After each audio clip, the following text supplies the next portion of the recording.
GT, obviously this is a different group for you. I mean, what are your impressions of your guys 2 games in? Well, we're improving. You know, we're kind of mix and matching. We got a couple of guys that have been banged up, and I got to make myself rotate some guys a little bit more, but they're working hard. I thought we had a really good practice today. They seem to be amped up a little bit. Obviously, first SEC game and having it at home makes a big difference. So we got to figure out a way to come out strong and get after these guys.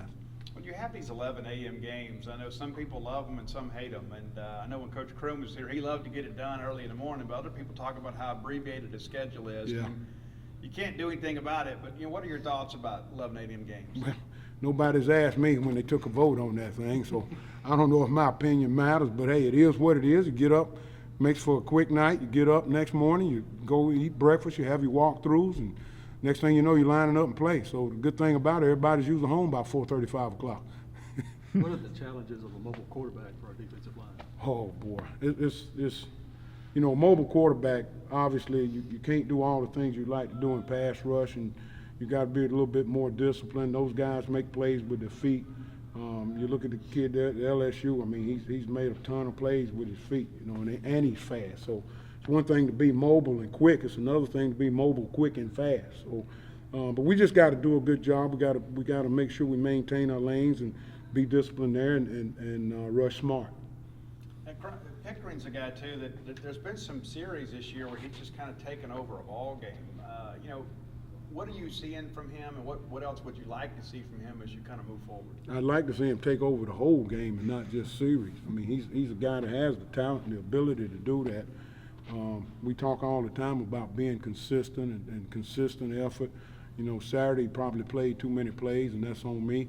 So, but he's a work in progress, and man, he comes every day. He wants to learn, wants to be coached, and that's half the battle. So he's going to be a little bit more consistent. I think we got to make sure I spell him and get him off the field some, but he's coming along. Eric Taylor stepping in with Kelvin out last Saturday. What did you like from what you saw from him? Well, some good and some bad. He actually plays a little bit better than he practiced, so that's good. So obviously, I tell guys all the time, injuries is a part of the game. One man's misfortune is another man's opportunity. So he's got an opportunity now. Hopefully he'll take full advantage of it and be ready to go and give us some good snaps on Saturday. It seems like Trevion's a guy too that's had some good snaps when he's been in there. What are you seeing from him? Same thing. I mean, he just needs repetitions. I mean, he's young, he's strong, he has ability, so he's got all the things you need to be good. He needs game reps. Let's look at the Arizona film. What do you think of your group? I thought we played hard. I thought we, I think we were getting more physical. They're trying to play physical, so that's a plus. Just too many mistakes, but proud of how they played hard. So we were proud of that, and did some good things, getting downfield, covering out, pushing the pile and things like that they hadn't. That's kind of new to them, and they've kind of bought into trying to get better at that each week. So we just got to play smarter and improve each day. How do you think Cole's doing with the checks and things like that? He's doing fine. He's doing a good job as far as getting everybody on the right page, and guys have got to kind of make sure they're all in with getting in with what he gets us doing, because he ties it together front side and back side. So I thought he's done a really good job, and Will's done a good job. Anytime he has to do anything like that, Will's like another coach on the field. So he's been fine. I know we could ask the same question and get the same answer just about every year, but what stands out about this LSU front? Number one, they're well coached. Matt does a great job with the defense there, and not only are they well coached, they got great players. I don't know anybody in the country is more talented in this group that's going to come in defensively. I mean, those guys are big, size, can run, they're physical. So we got to get ready to play, and it's a huge challenge for us because they are really, really good.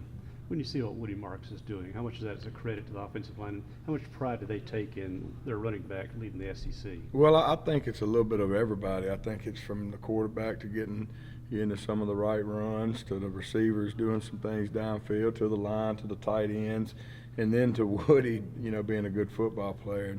you know, when you get into rushing yards and those type things, it's a lot more about the unit than it is an individual guy. Now Woody does a lot of things on his own too, the way the temperament he plays with, and how hard he plays. But I think there's a lot of guys that are involved with that, and the competition will improve going forward. So they've got to continue to do that and continue to be bought in to helping Woody be successful.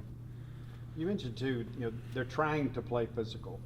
How can you coach physicality? Well, I think it's a little bit of pride. That's the way the game's supposed to be played, and I think you know, when I talked to y'all before about it, I think, you know, learning that the strain is on them, not necessarily on the defense. And I think they're starting to kind of get that a little bit, and you got to be willing to be physical as anything else. It don't always feel good to be physical, you know, because that guy's on scholarship too, you know. But can you sustain it? Can you sustain it in this league and do it play after play after play? We gotta see. I don't know if we're there yet or not, but we got to test Saturday to see if we're closer. Talk about physical. Arizona brought a physical team out there as well, and you know, you go through the first game, no penalties. In this game, maybe a step up competition, a couple of holes, a couple of false starts. But was that a chase of just real competition, not getting out of your system and settling in? You know, I don't.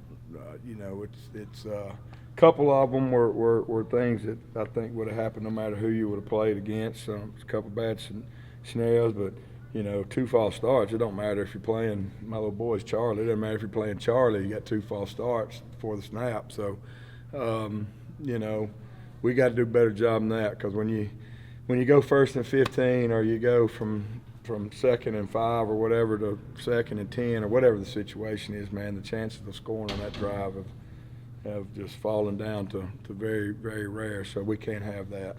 This bunch we're playing is hard enough to stay in front of the chains. You can't get behind the chains with them. For you and Coach Schmidt, what's the emergence of Malik Ellis allowed y'all to do there, coming in as extra blocker? Yeah, I mean, Malik's done a really good job, and you know, Malik's, you know, what's impressive about Malik is he's a good enough athlete to do things in space, and you know, not only can he block and all that, but heck, he's impressed me with being able to catch the ball and do all that. So Malik's just a football player. You throw it out there and he can do it. So that's been impressive.